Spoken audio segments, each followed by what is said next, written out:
Je m'appelle Denis Mukwege.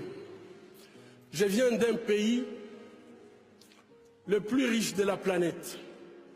Pourtant, le peuple de mon pays est parmi les plus pauvres du monde.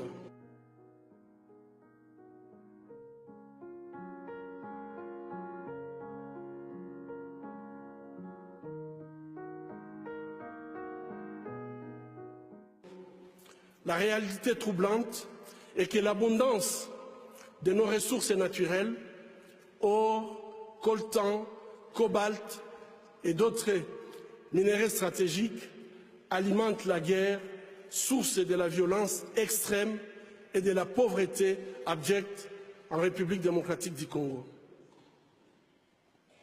Nous aimons tous les belles voitures, les bijoux, les gadgets.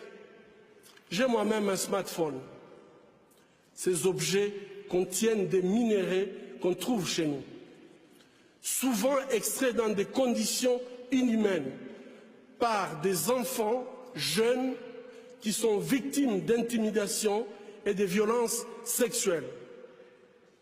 En conduisant votre voiture électrique, en utilisant votre smartphone, en admirant vos bijoux, réfléchissez un instant au coût humain de la fabrication de ces objets.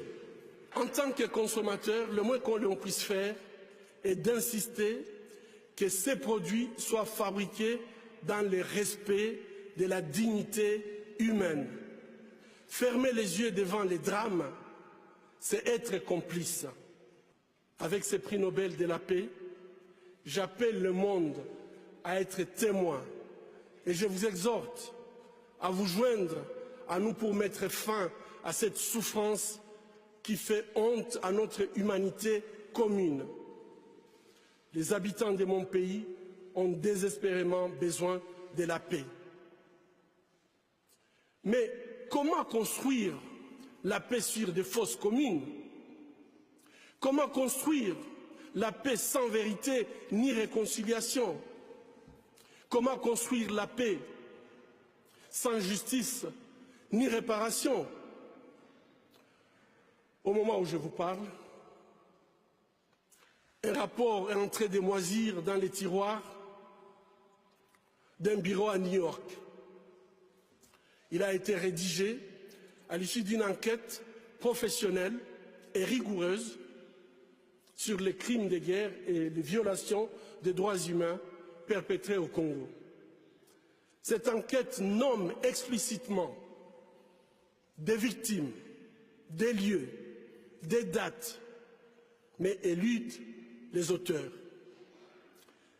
Ces rapports du projet Mapping, établi par le Haut Commissariat des Nations Unies aux droits humains, décrit pas moins de 617 crimes de guerre et crimes contre l'humanité, et peut-être même des crimes de génocide. Qu'attend le monde pour qu'il soit pris en compte? Il n'y a pas de paix durable sans justice. Or, la justice ne se négocie pas. Ayons le courage de jeter un regard critique et impartial sur les événements qui sévissent depuis trop longtemps dans la région des Grands Lacs. Ayons le courage de révéler le nom des auteurs des crimes contre l'humanité pour tout simplement éviter qu'ils continuent d'endeuiller cette région martyre. Ayons le courage de reconnaître nos erreurs du passé.